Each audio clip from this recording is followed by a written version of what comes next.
thank you all for joining the demo session.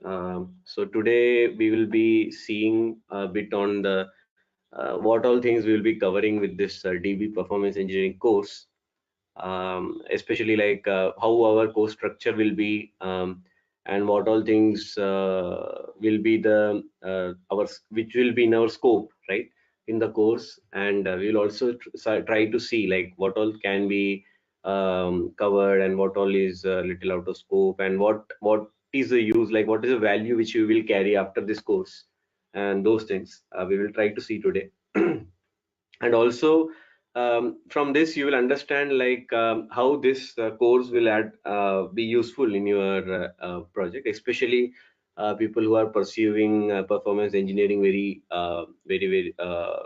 much. And it will be a really useful course, because nowadays many things which are happening are from the very minute level. Like for example, performance engineering as such, people are expecting in the code profile, like code level, and also the database level profiling, but many are not aware, like on the database side it's many are still, it's a black box.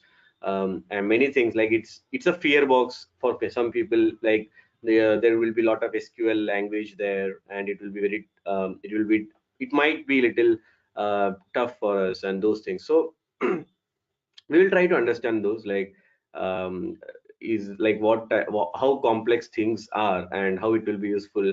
Is it too complex that we whether we can learn this or not, or there will be some like lot of coding required knowledge, and those things we will try to understand in today. Okay, so let me share my screen. Let me know if my voice is a little feeble, because if you can interrupt me anytime if you feel like the voice is not clear. I hope now it's clear for all.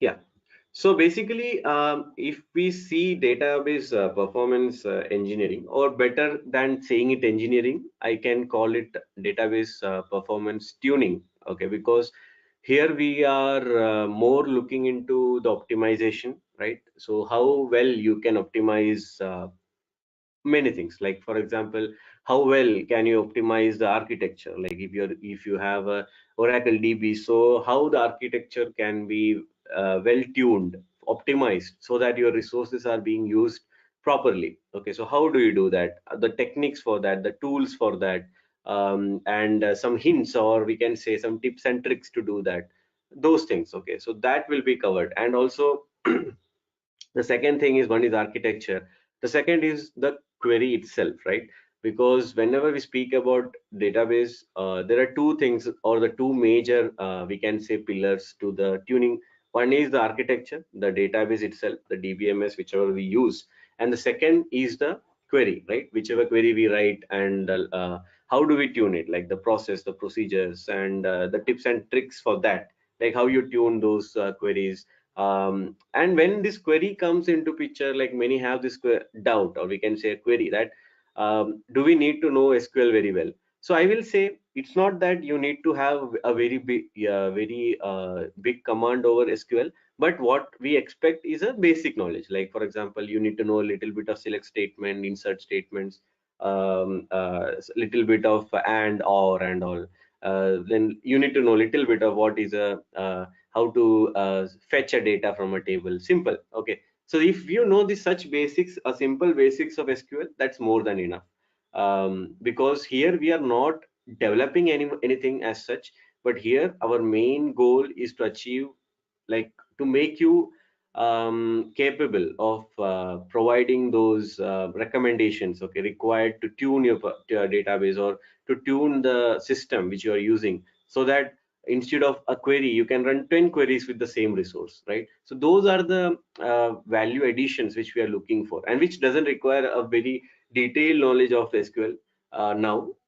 But yeah, as you progress, as you become experts in database performance engineering or tuning, obviously SQL language will come and go again and again, and you will obviously become experts in that.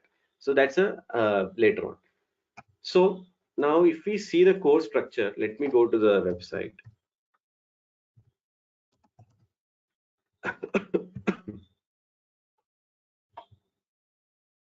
Am I audible, guys?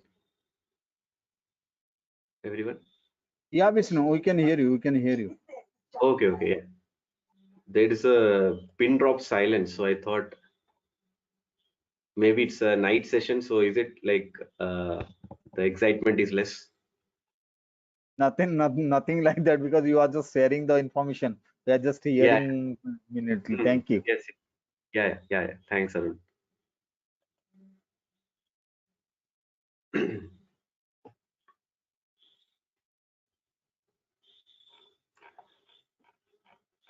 Okay, so obviously you would have gone through all this, but just I will be going through the course structure so that you can ask any queries related to like what will be covered and what not and all. You'll get an idea uh, to evaluate, right? Like what all that, because it's very valuable to understand what your time is being invested in. So it's better to know it now rather than later on, right? Okay, so now, for who is like who can enroll? Obviously, performance engineers are the first choice. We can say who can enroll. Then obviously the other testers also can, and who are going to like pursue into performance tuning and all those careers background. Then test architects especially, because they need to be really good at all the testing practices, especially tuning. So that will help. And also people who are pursuing into a career of full stack QA, right? If this word is becoming more and more popular nowadays, so even those, for those also this course will help a lot. Now, when we speak about database performance tuning, first of all, as I said, the main thing which we need to tune is the database architecture. Okay, so we will in this course we will be spending a good amount of time to understand the architecture tuning. So especially we will be looking into the Oracle DB, which is a like very common DB and also majorly used DB in most of the applications on the network. So Oracle DB, and little, if time permits, I will also cover a small portion on the SQL DB, SQL DB, so that people can try to compare with both. But that's again only if the time permits, because Oracle DB itself is a huge subject. We'll try to cover it in deep, everything. Then we have the database blocks, PG. We'll try to understand all those architectural details, okay, in very in depth, what how Oracle DB works, and what are the components of an Oracle DB. Those things we'll be covering in detail. Then Oracle tuning basics, we will try to understand. Like for example, how you tune a bad SQL. What are some execution plans? What is the table partition, SQL statement processing, and all those stuff. What is an AWR report? Okay, and the events analysis. All those we will try to see. And whenever there is something called and analysis, you need to know very well how to pull out the reports, right? So we will have a good time of good chunk of time, especially for that, to understand how do you collect your statistics or reports. So there are different type methods of collecting your reports, like there are VSQL plans, then there is auto trace, then there is a DVMS plan and all those. So we will be covering those. Like basically this is nothing but you have some you have statistics, right? And you need to collect those. So how do you do that? So for that we'll be using the SQL developer tool, right? And in that SQL developer, how you pull out these reports to analyze. So those we will be seeing. Okay. So basically to pull out these reports, there are different methods. We will be seeing three important methods of that, which has different applications. Okay, that we will see when we go to that. Then we will understand more on the indexes and access pathways, how they improve the performance. Then hints and joins. We'll try to understand how you optimizer hints will help you to optimize your queries. Okay, how you can improve your query performance by using hints. Then optimizer operators, different operators which you use to optimize those queries, and different SQL tuning. Okay, like techniques, like for example, instead of or, instead of and, you instead of or you use and. So how it improves the performance. So those some simple techniques, okay, which is like a handbook you can use to improve the query performance, that we will see. And later on, little bit of advanced concepts you will see, of what is a cursor sharing, and some what are bind variables, what is this term called dynamic statistics and all, which is a little advanced. We'll not go that deep into that, but we will try to see more like an overview what these are, so that when others speak about this, we need to know, right, like what these are. So that's in a nutshell about in the course, like what we'll be covering in depth. Now, the other thing is, for this course dependency, if we speak about, I will be give I have one demo application, not application, I will call demo DB. Okay, so I will be giving those links to you, so you can install it in your machine, the local machine. And so whenever we do some hands-on, you can use that DB for doing those hands-on. It's a well populated DB, which is ready to use, and many people use that for the database related. Even the DB is use that to for their courses and all. So we'll be using that. For that, we'll need a virtual box machine to be created in the local. So that I'll be sharing. That's a prerequisite, I can say, only, nothing else. Then if knowledge wise is concerned, what I'm looking for is a good like a testing background is a good thing. If you have a good testing background, that's a good thing. And also a little bit, if at least you should have heard about SQL, like what happens. Not very deep knowledge, because most of the things we will be covering in this course.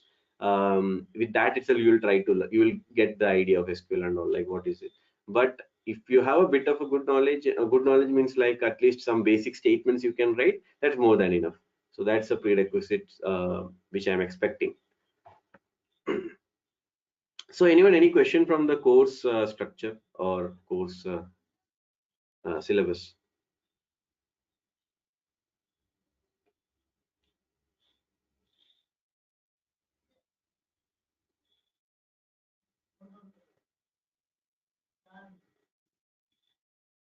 Okay, so right.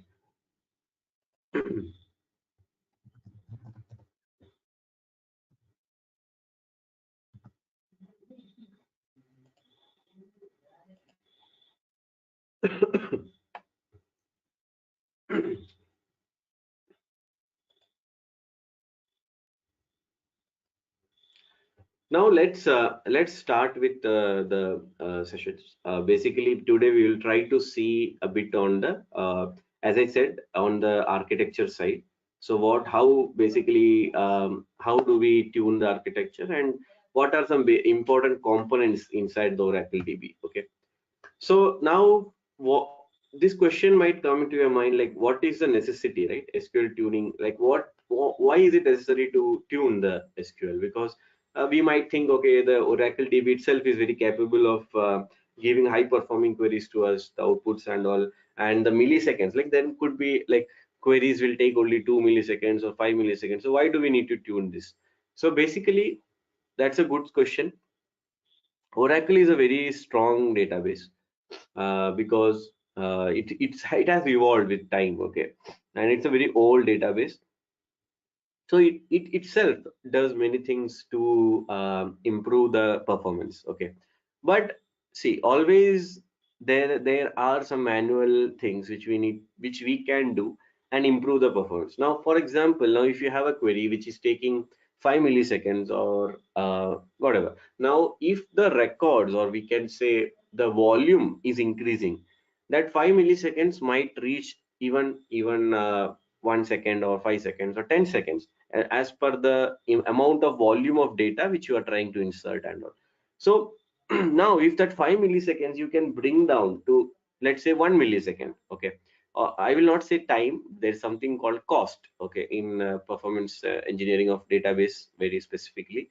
So if you can bring down the cost to, let's say, 20%, okay, like initially it was 10, now you made it 2. Okay, so reducing the cost from 10 to 2 means you are reducing 80% of the resource utilization of the database. So you are obviously reducing increasing the performance, and the resource utilization you are optimizing. Okay, so how do we do that? There are different techniques, so that's what we will see. And again, it's very easy to use. People, they don't put enough time into this, that's why it's being ignored. But if you properly put your time, it's easy to learn. Means like there are no very rocket science behind optimization of the queries. If you do some basic things itself, you can improve your query performance very effectively. Now, why does like when this comes into play, especially when there is the application is a very customized one. So the query tuning happens, as we say, one shirt fits none. Like one shirt will not fit for all, right?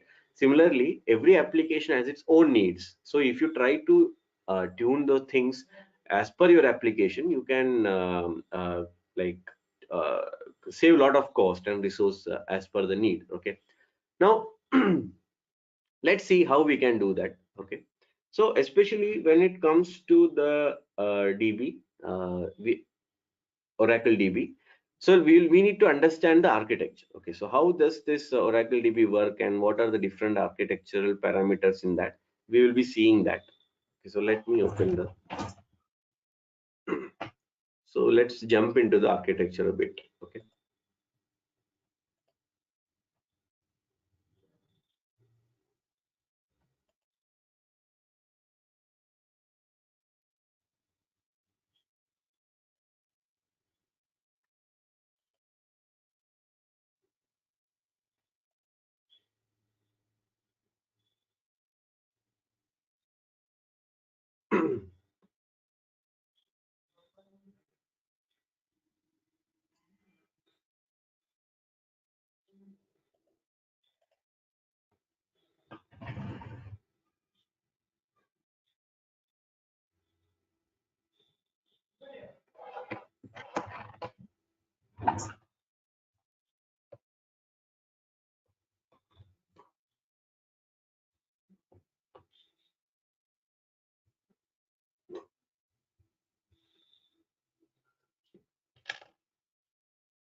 Just a minute, I'm opening my tab.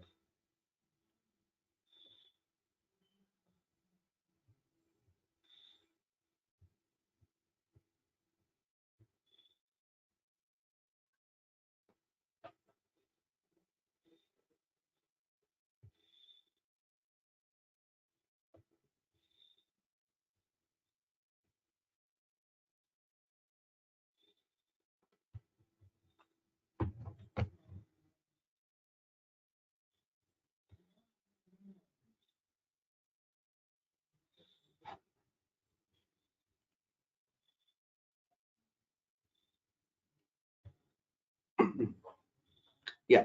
So this is a basic architecture of an Oracle DB. So if you draw the whole, if you see the whole architecture of the Oracle DB, this is how you can represent it very simply. Okay. So this is a very high level diagram of the Oracle DB architecture, and it covers almost every component. Okay.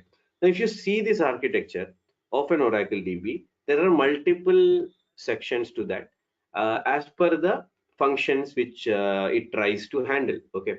Now for example, there is a PGA. Okay, so basically it's a private area, so global area basically we call it. So what is this PGA? Let's write PGA, and then there is some SGA. Okay, there is an SGA, PGA, and there is one there are different components to that.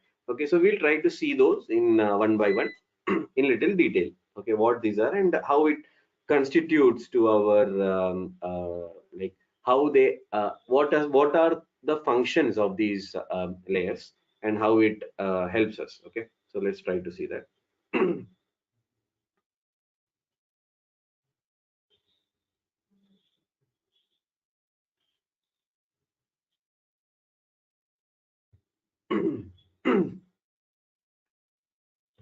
Yeah, so first we have this let's speak about this component called PGA.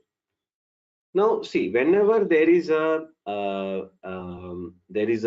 query run, okay, or we can say whenever there is a, client-side request to the database, for each request there is a session created, okay, and that session is called the sorry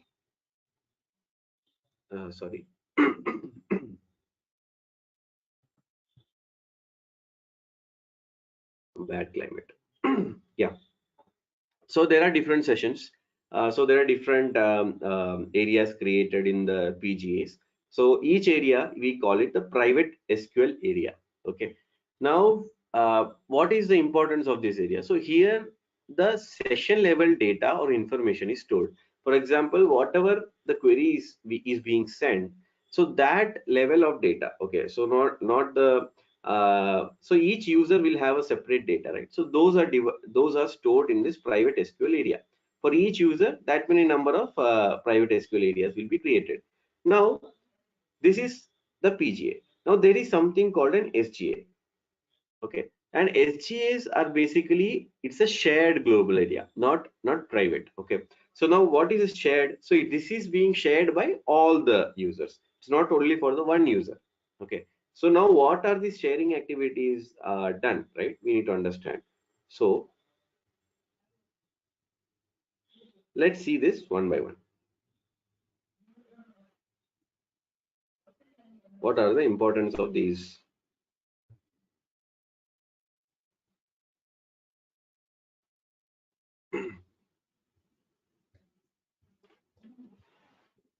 Vishnu, we can say that PGA is a private and SGA is a global one. No, we can't. So it's basically see whenever you as I said, so PGAs are basically it's private to the user, so that's why it's called private global area, and Mhm. SGA is not shared between the users. That's why it's called shared global area. Okay, Okay, that's why I'm so just using the word global for that. And the yes, first yes, one for correct, PG, I'm using the private one. correct, yes. Okay. Right. So now let's try to understand the SGA components in little detail. Okay, so there are different SGA components as you can see, right? Now, first of all, there is something called uh, a library cache in the shared pool. Okay, so this is called the shared pool. So this is the shared pool which we have right here. This one is the shared pool which we have. Now, this shared pool is very important component of of the DB architecture of the Oracle DB. Now, this shared pool has some other components. Okay, one is the library cache, we call it, then the data dictionary cache, then the result cache, and some other. So, other is not that much important to us, which is a DBA level. And like which is more sort of a DBA level thing, which we don't need to learn now. But what is more important to us, okay, that is these three components: the library cache, the data dictionary cache, and the result cache. Now now let's understand how what are these components so that it will help us in tuning the architecture. Okay, because to tune something you need to know what these do, right? So as the name suggests, I will start with the simplest one. Okay, it is the result cache, because the name itself is a little guiding us towards what it is. Okay, so what is the result cache? So result cache is nothing but, let's say I run a query. Okay, so let's say I ran some select star from let's say some employee table where salary equal to 500, something like that. Okay, I run some query like this: select star from employees where salary is equal to 500. So I'm just pulling out the data for that. So now I ran this query once. Okay, so I get a result. Okay, so let's say I got a result for that, which is some result one. Okay, so when this query is run first time, I got a result. So that result will be stored in the result cache. That R1 will be stored inside the result cache. Now when I run it second time, what will happen is this query I already run, right? So I don't need to do all the headache of running this query and all. So because that result is already there in my result cache, so what Oracle DB will do, it will pick up that data from the result cache and print it. Getting my point? So that's the result cache. So it will store the results of the queries which are being run. Okay. Is it clear everyone what is the result cache? What's the functionality?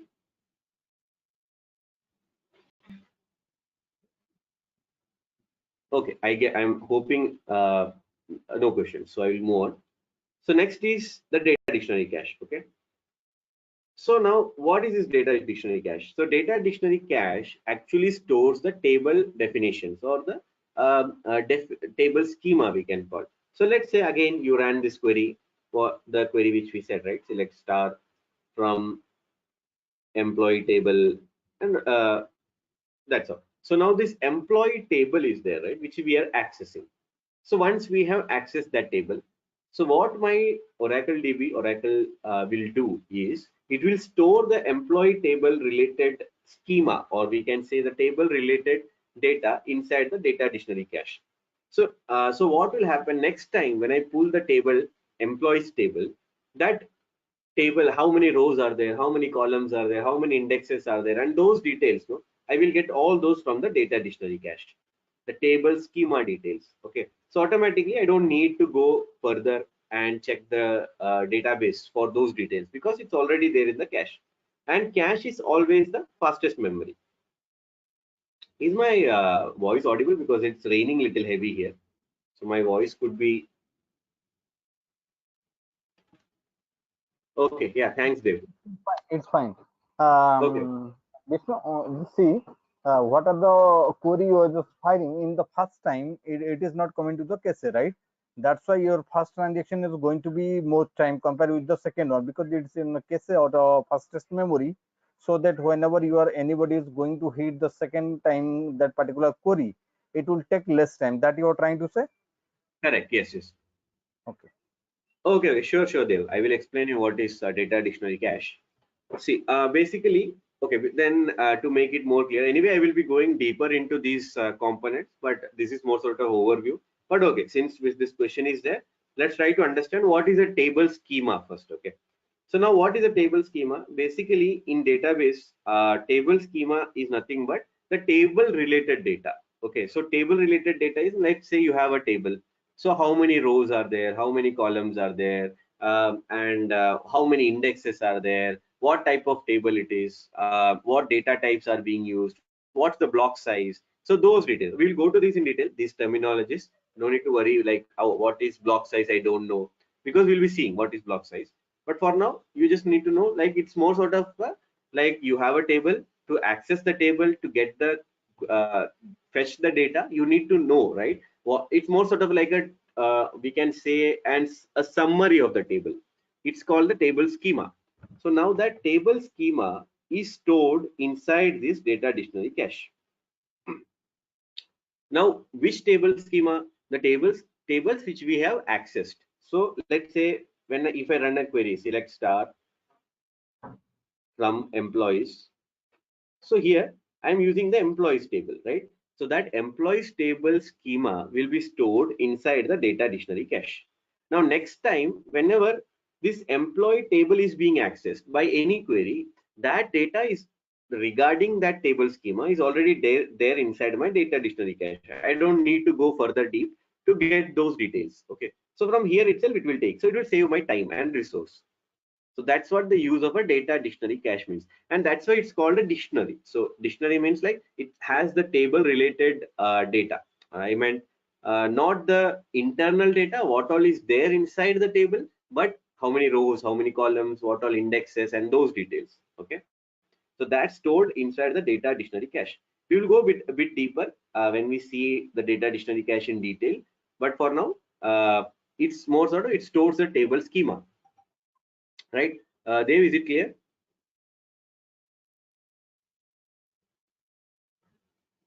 Yeah.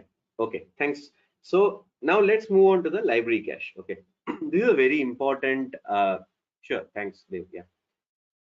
I always I like to keep it interactive. So any questions, any queries, you can ask me and anytime, because this course is more sort of a very much interlinked course. I meant if you pass from one subject, one topic to the next, uh, it's more sort of connected. So if you miss one topic, the other topic you might feel tougher because you would have missed the past one. So you can clear the queries when that topic is being covered, so that in the next topic it will be easier for you to understand. So no need to wait till the session's end. So whenever these queries you come across, you can ask me. Okay, you can interrupt me anytime. I will go back to those things. Yeah, Vishnu, before describing all type of dictionary part, okay, means how Yeah, that is, if you want going to say describe that particular architecture, whenever you are going to insert any type of query, how that yeah, flow is going on in between this architecture, so that it will correct. be easy for us to understand. Yes, yes. So this one is more sort of an overview. So when I go deeper into this architecture, I will be showing that way only. Because first you need, because this is a demo, right? So in demo, I can't cover everything. So, but what I'm trying to do is to give you a good amount of stuff in the demo so that you get an idea like what all being covered. When I go deeper in the real sessions, that time everything will come into picture. Because if I go in that way, I won't be able to cover some other stuff which I want to show. Okay, Vishnu. Yeah. So this is a library cache. Okay. So library cache is more sort of if you have heard for any query. Okay, when you're running any query, there is an execution plan, or we can say an explain plan being generated by the Oracle. Now let's understand quickly what is this execution plan or an explain plan.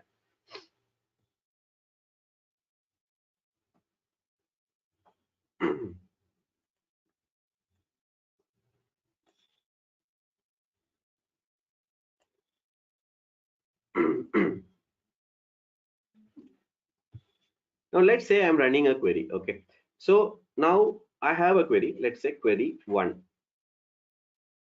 Now this query one, let's say that query is select star from let's say uh, again employees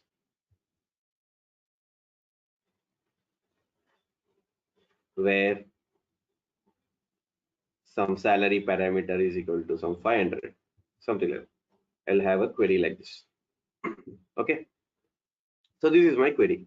Now Oracle has to execute this query. Okay, so for executing that query, Oracle will have a plan. So plan means like how it has to execute the query. For example, now it has a select star statement. It has from employees and from where. So whether it will go to the employees table and then select the employees data first, and from that it will filter the salary. That is one way of doing it. Or let's say what it will do, it will pick up all the data from that, and it will, let's say, sort the data first, and then it will choose the employees where the salary is 500. So there are different ways to do the same query, right? With different ways to execute the same query, how the Oracle will execute it. So that method of how the execution is being happening is called the execution plan. And Oracle will always choose the execution plan for which the cost is very low.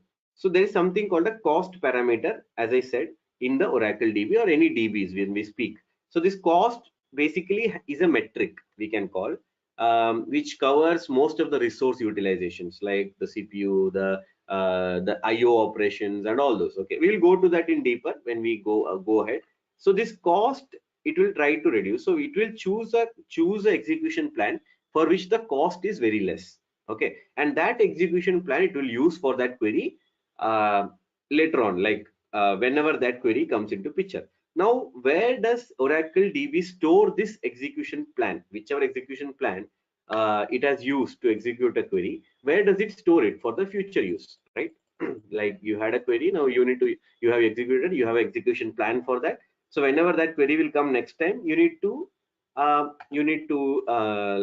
use it for that query again, right? So that execution plan. So where do you store it? So that is stored inside the library cache.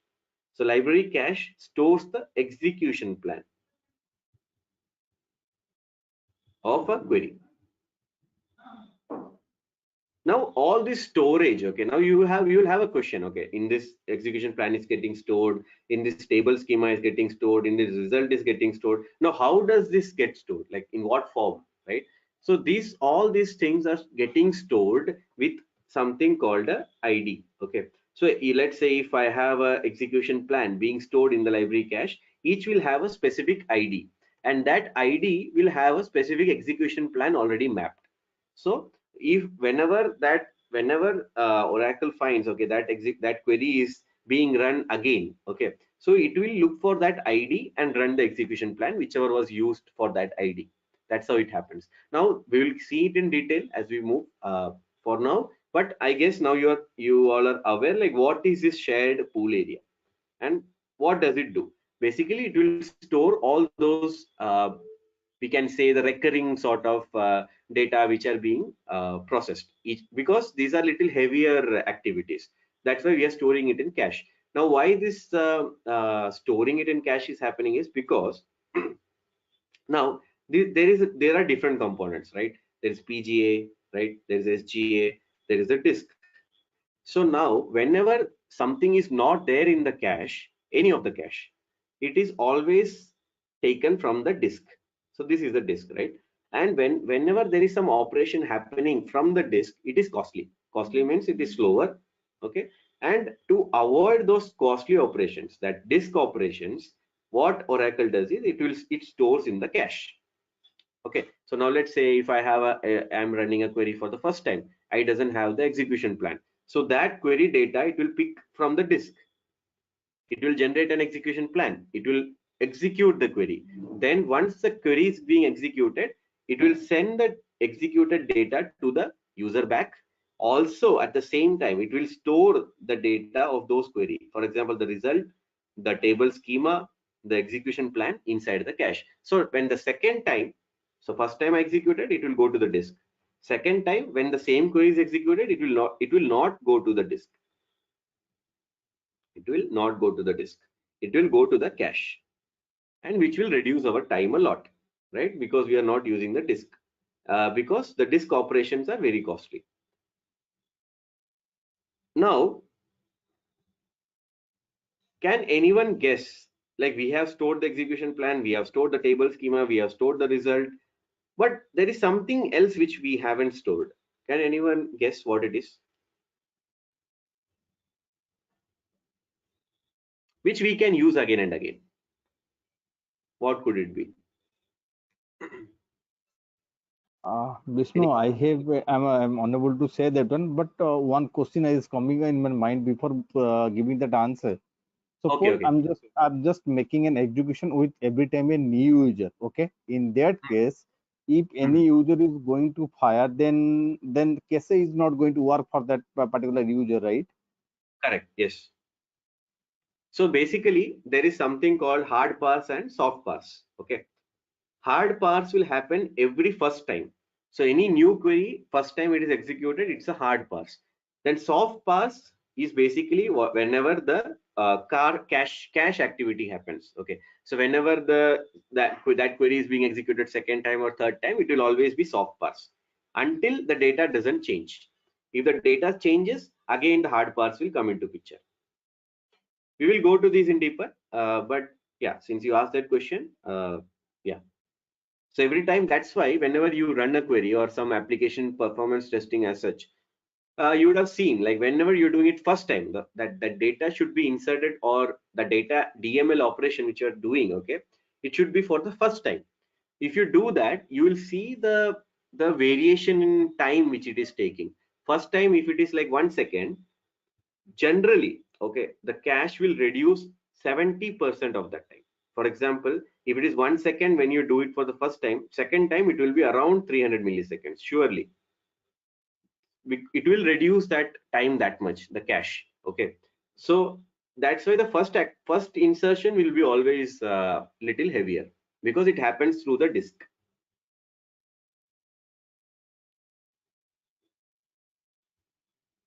Getting my point? Any queries in that again? No, it's fine. Yeah. Okay, so any guess what could be the thing which we can store further from rather than accessing the disk. Anyways, we have stored the execution plan, we have stored the table schema, we have stored the result. What else can Gaurav, we yeah, store? I have one more question. Yeah, Gaurav, yeah. Yeah, the question related to if suppose there are 10 records that we are pulling from the employee table, but Yeah. what happens is that we have run the query and we have pulled the data from the disk first time, and Yeah. it comes 10 records. But again, 10 more records got inserted after that, and then when we run the second query, then how from where the data will be pulled? Is it from the cache or is it from the disk? Great question. So that's what I was asking this question. Any guess? So there you came, right? That's the data. Now here, are we storing the data anywhere? Here we have the execution plan. Here we have the table schema. Here we have the result. But we are nowhere storing the data, right? The data, the real data. Like for example, salaries of we have some 10 salaries like Dev, Ram, then Arun. Dev has 500 salary. Arun has 100 salary. As like that. That numbers, that data is not stored anywhere. So where is that data stored? That data is stored inside the buffer cache. Okay. Now this buffer cache stores those single column data. Okay, not only the row data. So the column level data is stored inside the buffer cache. So whenever that query will be executed again, so that data it will get from the buffer cache. Now the question comes, so what if that data changes? So this activity constantly happens between the disk and the buffer cache. Now what this buffer cache will do is, whenever any DML operation is happening, DML means like some insertion, deletion and all those. Whenever that happens, every time this buffer cache will be flushed and new data will be updated. Getting my point, Gaurav? Yes, yes. Okay, I got it. Yes. So it Yes, will yes. make use of the buffer cache. Okay. Correct. Yes. So that's how the buffer cache comes into picture. So buffer cache is a bigger, if you see the buffer cache size, okay, it will be bigger than all other cache, the Java pool, stream pool, the shared pool, all those, because the buffer cache stores a lot of data compared to the other cache. Okay, so that's why the size, like if you, let's say the total SGA size is 3 GB, out of that buffer cache size itself could be 2 GB. Okay, which is controllable. It will change with respect to the configuration which we are setting and all. There are some parameters which you can use to set those values, like how much the memory should be and all. We will see that. But what I'm saying is it's always higher compared to the other cache because it stores a lot of data in that. Now, but again, it's a cache because it's far more faster compared to the data stored in the disk. Now, if the disk data is like, let's say 100, okay, what is stored inside the buffer cache is just 5 or maybe even just 1. So it's almost 1 is to 100, right? So the data stored and the time required to fetch and all will also be 1 is to 100. It will reduce 100 times. So that cache is very much important in that sense. Now, obviously, whenever the data is not there in the buffer cache, you are executing something very new. Obviously, the data will be fetched from the disk. Now, this question comes, whenever the data is fetched from the disk, okay, will it go directly to the PGA? So let's say I'm fetching a data from the disk. Okay, so let's understand the flow. Okay, whether it will go directly to the PGA or whether it will pass through the buffer cache and go to PGA. This is case 1 and case 2. Any guess? Maybe from buffer cache to PGA. Great, Arun. Yes, because so whenever a new data is being accessed from the disk, what my buffer cache will do is it will flush the very older data. Okay, and there is an algorithm for doing that, which data should be flushed, and it will insert this new data first into the buffer cache, and then it will go to the PG. So next time, whenever that query will be executed, I will have that data inside the buffer cache automatically. So that's how the flow happens. Now there are some statements which doesn't need storage. Okay, like there are some exceptional statements, maybe some get statements where we are reading the table, and that requires some generic statements, like it's always that. Okay, in that cases only what will happen is it will directly read from the disk. only the read. Okay, the writing will never happen. Okay, only reading. Whenever the operation is only reading, it can directly go to the private area. But whenever there is writing also, it will always go through the buffer cache only. I hope it's clear. Like what is this buffer? I meant the disk and buffer cache relation. Okay, because that flow is very important. We'll see this flow in little detail as we go ahead. Because, for example, even the library cache has further components inside it. We'll be going it in deeper. Okay, so that time things will be more clearer what it is. So that's about the buffer cache. Any question regarding buffer cache? Vishnu, which one is there any relationship between buffer cache and cache, or which one is the fastest now? Arun, can you little elaborate the question? I didn't get the question. See, now there are cache and buffer cache is there, right? Yeah. In that case, if you want to, as you said previously, cache is the fastest one. And Okay.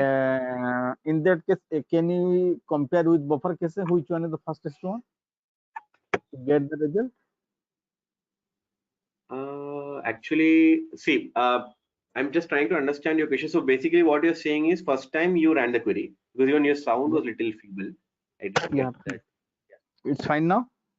Yeah, it's fine now. It's little clear. Okay. Yeah. As you said that cache is the fastest memory. Okay. Correct. Then what will be the buffer cache? Okay. Okay.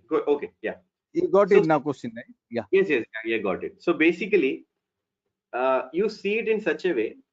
This total thing, right? This total, the PGA and SGA, is more sort of like a cache.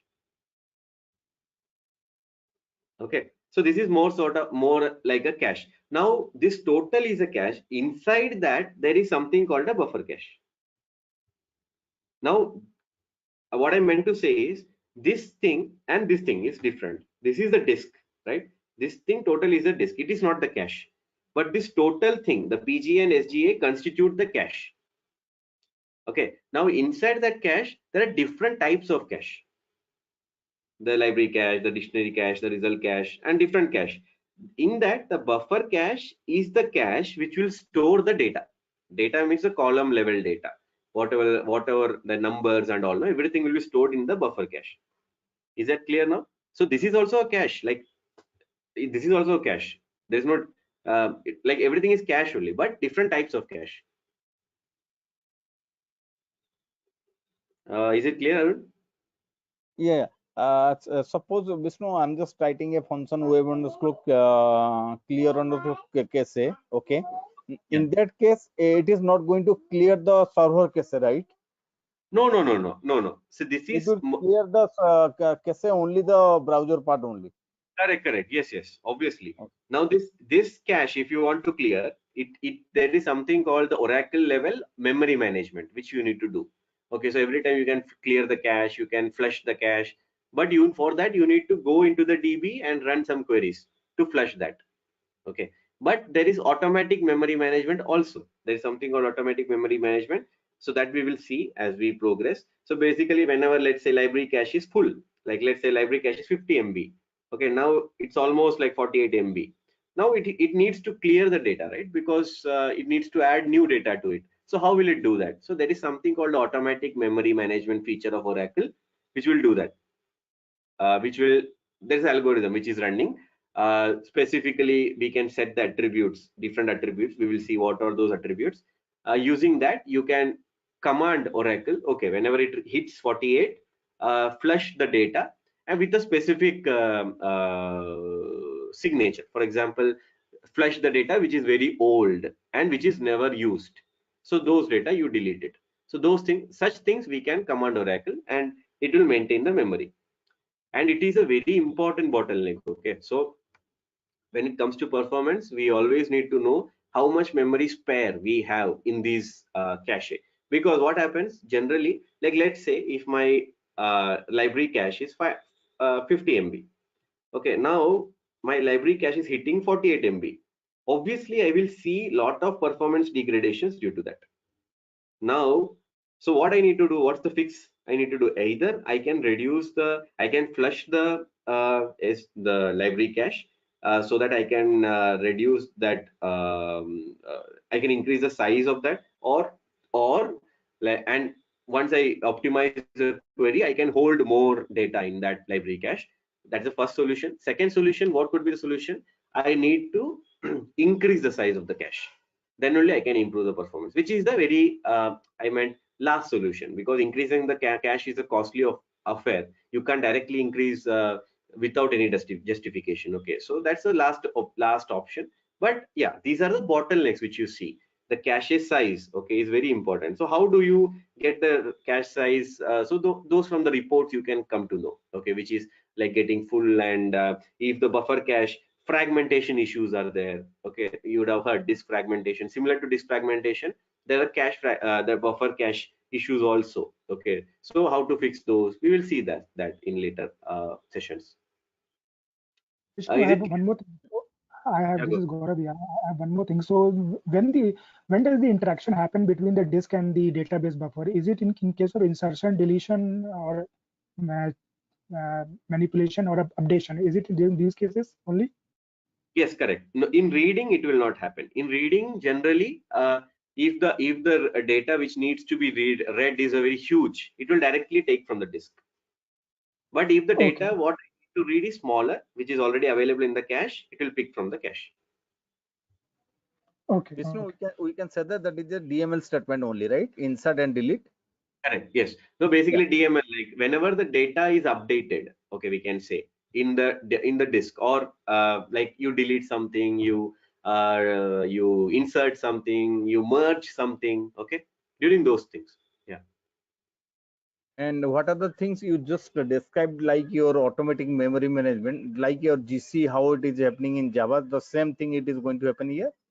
Correct, correct. Yes, it's more sort of that you'd have heard this minor GC, major GC, and all, no? Which happens in Right. our JVMs. Yes. So similar to that only here also, Oracle has its own automatic memory management feature. Okay, but that will sometimes lead to bottlenecks, which we need to analyze, and that especially that bottlenecks will happen due to the sessions, some active sessions which are not being flushed, or some data, corrupt data, which is not being flushed, and those we will be seeing like how we do that in the further sessions. Yeah.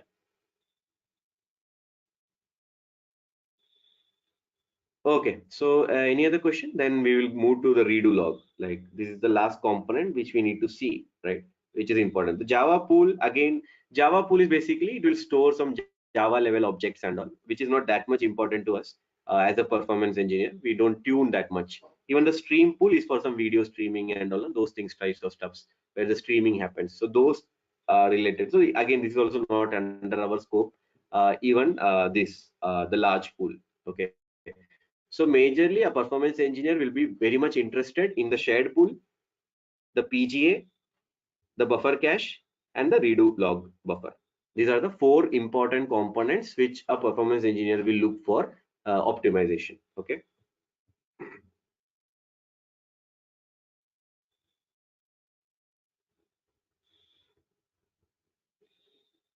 Vishnu, Now one let's question. What is this redo log buffer? Sorry, I think I missed it. Is no, it I the am repeat request to get saved? yeah, no, I'm coming to that actually. What it is, I haven't come to that. Next is that.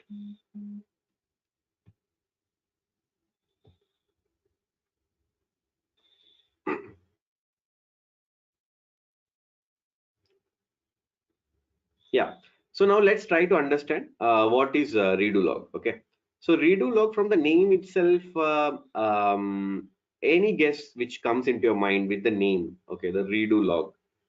What do you think? What could be the redo log? Like, what could be the use of this redo log buffer?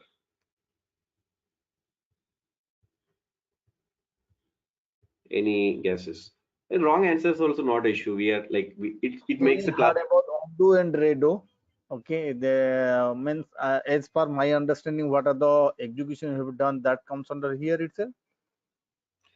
Yeah, so basically now what are these redo log files? Okay, so Now let's say I did some operation, okay, like I did some delete or I did some DML operation, okay. Now when I run a DML operation, like some insert, delete or something, how is it, like what do you think is the difference between undo and redo? Like generally when we do some redo and undo, what's the difference? What is happening in undo and what is happening in redo?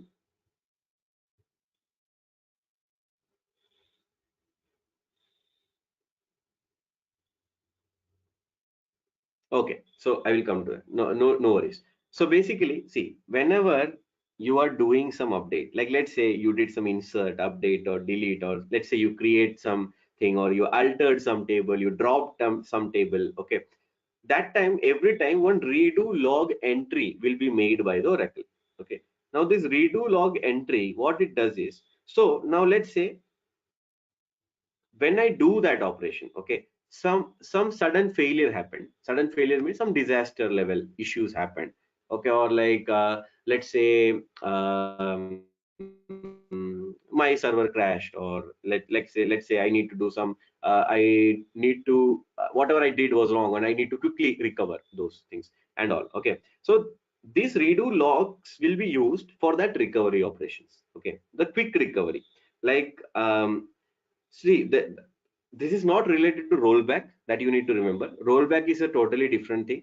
Rollback will not happen through redo log, but redo log buffer is more sort of a small buffer, okay, or small data logs which are stored for a smaller operations, like quick. It's not like it's not stored for long durations, okay. It is stored for a shorter duration. So whenever you do make an operation, if you want to recover the data, okay, due to the loss or something, that can be recovered using the redo log. Now this redo log again has one buffer and one disk, so our data will be written in the disk and the redo log buffer both. So now the whenever the redo recovery happens from the disk, it is costly. Okay, we will see when that happens, okay, when it comes from the disk and when it comes from the buffer, that we will see. So whenever it comes from the disk, it is a costly affair. Okay, we need to avoid that. Now the when it comes from the redo log buffer, it is faster, okay, because it's again from the cache, and it's faster. Now again, like is it clear what is a redo log, everyone? It's more sort of a recovery. So let's say I inserted some data, right? When I'm inserting the data, whatever the data I'm getting inserted, it's more sort of a copy it will create and keep it. Okay, so until my operation is totally successful, that copy will be there. Okay, and once my operations are successful, again that copy will be still there. Okay, but so later on, when if I need to recover something and all, I can use that data to recover. But again, this has a specific amount of time frame, or we can say a specific amount of memory which it can store. So whenever that memory is full, that older ones will be deleted automatically. Okay, so that's taken care. Is it clear about redo log? Anyone, any doubt? It's basically for not losing the data. Okay, so redo log is basically for you don't lose any data, to ensure that. We'll be going in deep what it is, like, because there are multiple components to redo log. For example, redo log buffer has a log writer process, then redo log files, then there is a server process. We will see that how it happens. But for now, is it clear like what is a redo log, everyone? It's more sort of the data used for the recovery.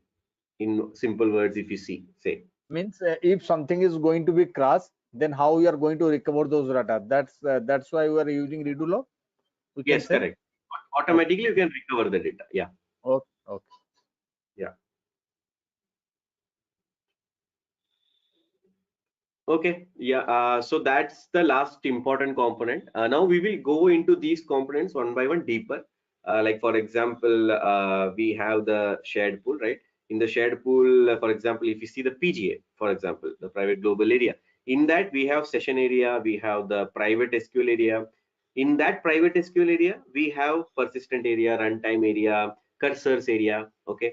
Now in the SQL work area, SQL work area. Again, there are different areas like sort area, hash join area. So these are like components inside PGA. Okay. Now, if you speak about SGA, the data dictionary cache, obviously we saw. Now we will see little bit more on the buffer cache. Okay, so in buffer cache we have the database writer process, disk, and what are like how the buffer cache fetches the data. Those things we will see.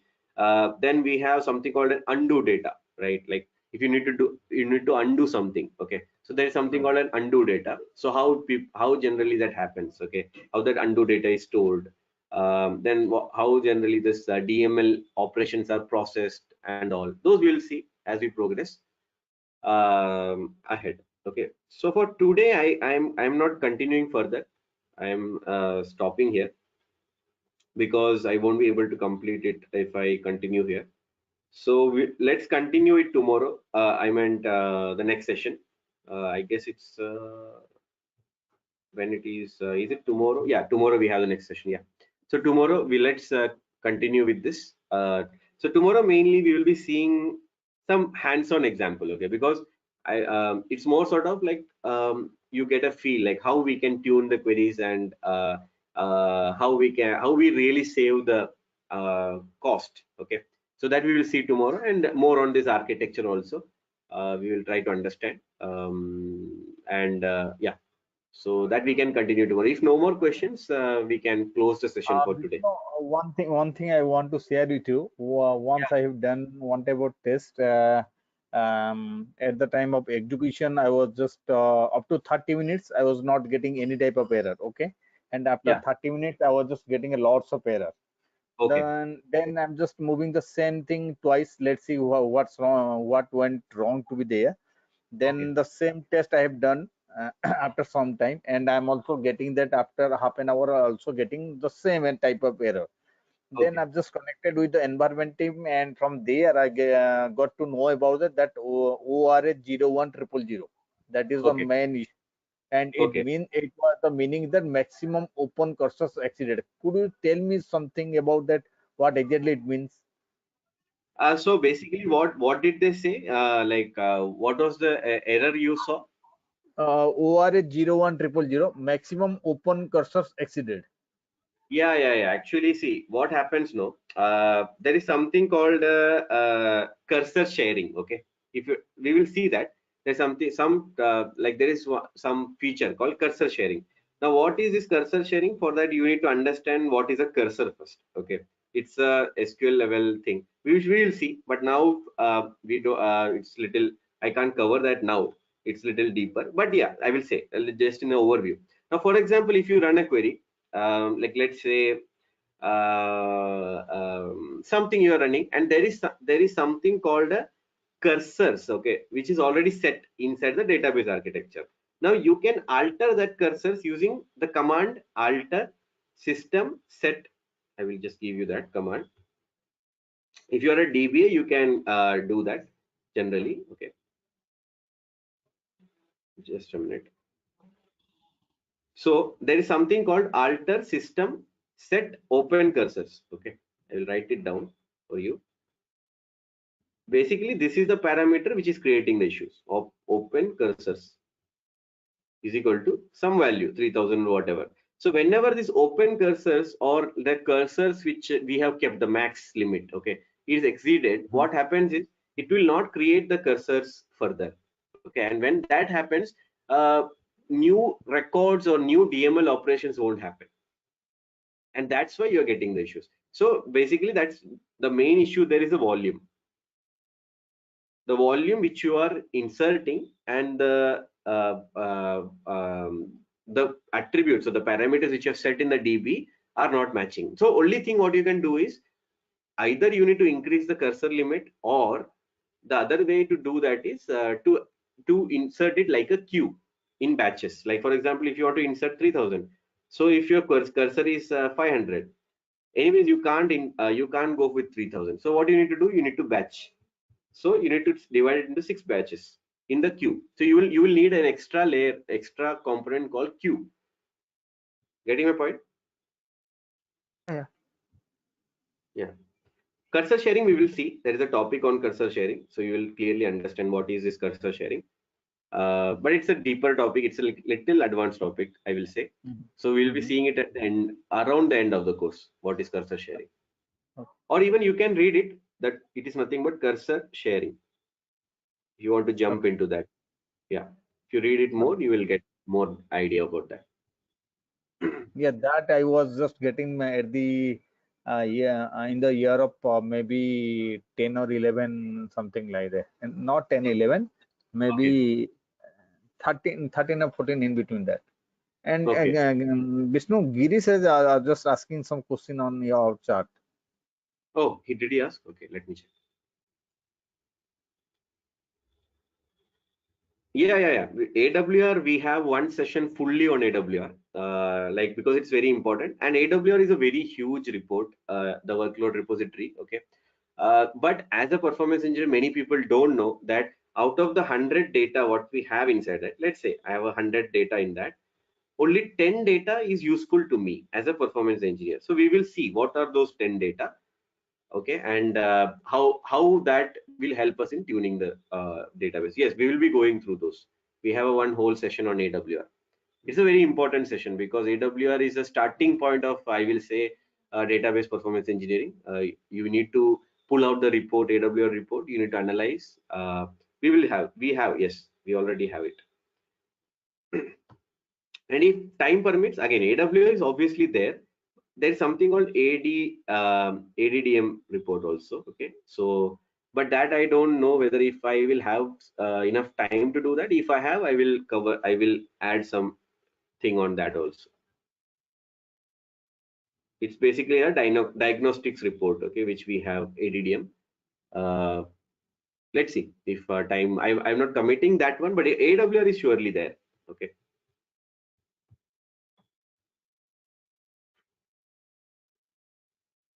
Yeah. Any other question? Anyone? One last question, Vishnu. Apart from Oracle DB, are you going to cover any other part of the DB performance or tuning part? The core structure is in such a way that, for example, only this architecture will, that also most of the DBs have similar architecture if you compare SQL DBs, okay, not the NoSQL DBs but the SQL DBs. Now the only thing what will change in this course, which won't be much useful for you if the DB is different, is the architecture, basically the PGA, SGA and all those stuff. But the execution plan analysis, the AWR report, those things and all will be common in most of the DBs, and which is what people generally use to optimize. The architecture level optimizations rarely happen. That's the reality. Architecture means like increasing the cache size or reducing the cache size and all. It's very the last option, okay, you can say. So always the starting option is tuning the query only, SQL tuning, okay, which we will be seeing.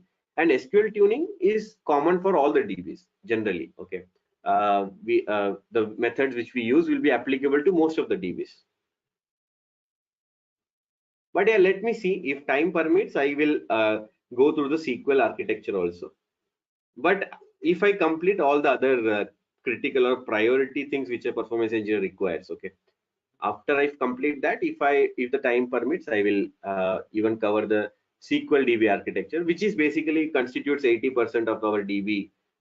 If you cover Oracle and SQL, MySQL DBs, 80% of the DBs now applications which are there are on this.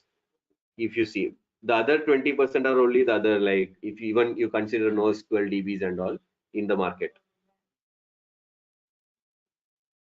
So you're going to consider both Oracle and MySQL DB, right?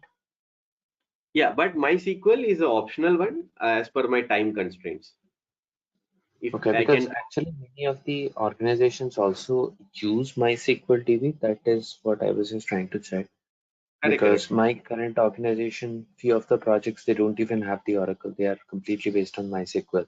Just wanted to Yeah. understand that. How will that be different? Like MySQL tuning, the tools and things will be very different, right? Because Oracle, many of the projects, they don't take it because of the kind of costing overhead they need to take it, right? Yeah. So basically, the MySQL DB you would have heard there is something called utility layer and all, but the things are pretty much similar. Okay. the PGA, the utility layer is nothing but the PGA, similar to PGA. So there is lot of what I'm saying is there is lot of comparison, okay, which is common. So if you learn this, it is very easy to learn that. I meant 80% of the things you will cover with this. Now only the 20% things what you will need to cover is the flow. Like the MySQL DB has a different flow in the architecture. Oracle DB will have a different flow. So only that if you try to understand, the other 80% of the tuning, what you do is similar. Okay, and how about the tools? Because most of the cases, Oracle, we see that people take AWS report where they are able to fetch most of the details or the issues, and they'll be able to diagnose, right? But how it happens in MySQL? Yeah, so MySQL, the reporting thing is little different compared to Oracle, because Oracle has something called Oracle monitoring tool, right? Like the Oracle enterprise monitoring. If you would have used Oracle DB, you know that. But in MySQL, it's there is no such tool which it provides in MySQL. But there are some standard SQL commands like the DBMS explan and all those. Okay, but in MySQL, there is something called MySQL Server Status Report. If you have heard about it, MySQL Server Status Report. No, not If much. you, I am not so much versatile with the DB part, so but I okay, see that in no issue. current trend. Yeah. So there is something called MySQL Server Status Report, which is very much similar to AWS, though not that much detailed like AWS. But there is something called MySQL Server Status Report, which also you can pull using some simple commands like the SQL commands. Okay, and is that free or it is paid again? It's free. It's free. MySQL, everything is free.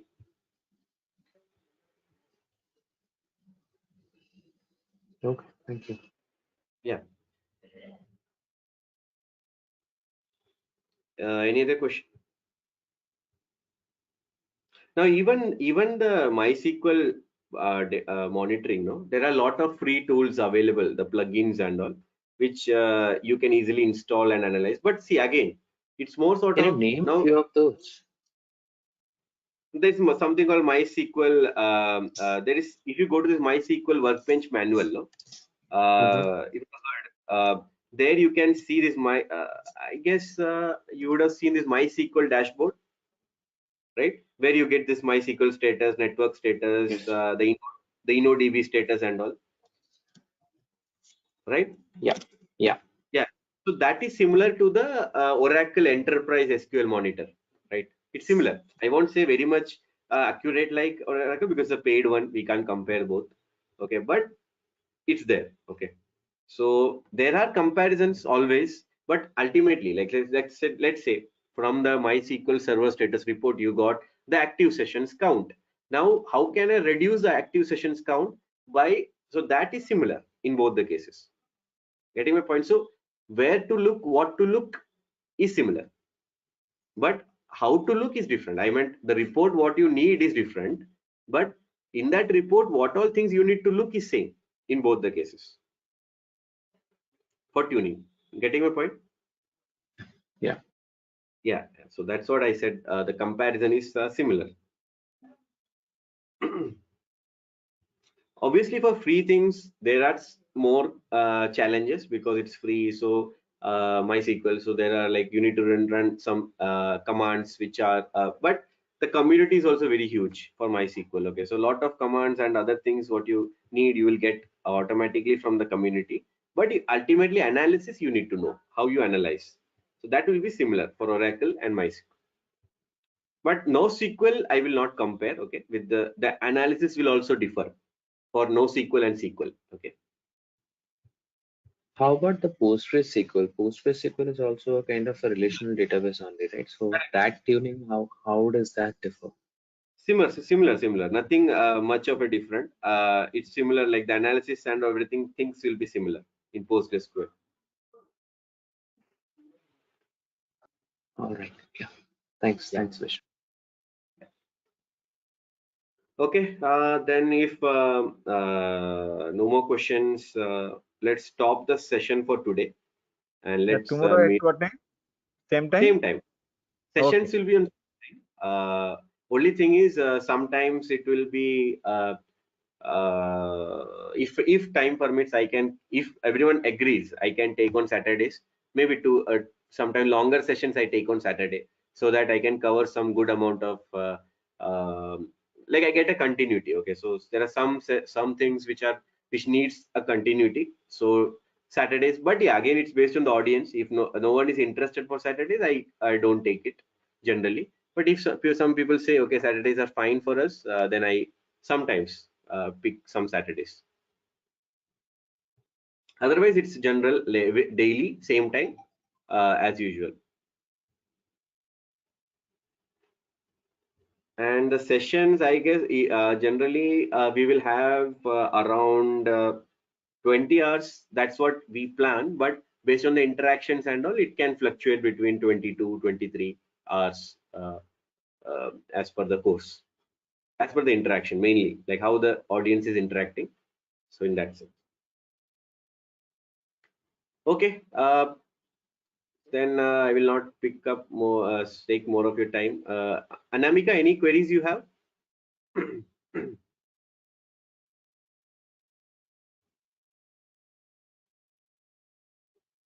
Okay, I guess she's on mute. Dave, any queries?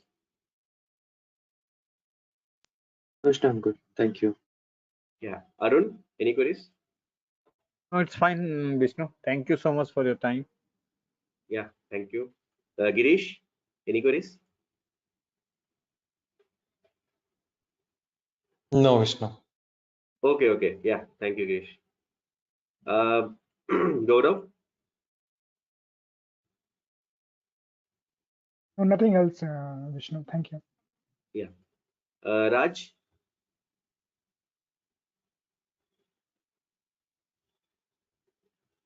Okay. Yeah, then yeah, thank you all. Let's meet tomorrow. Have a good day. Thanks, Vishnu. Bye bye. Yeah, bye.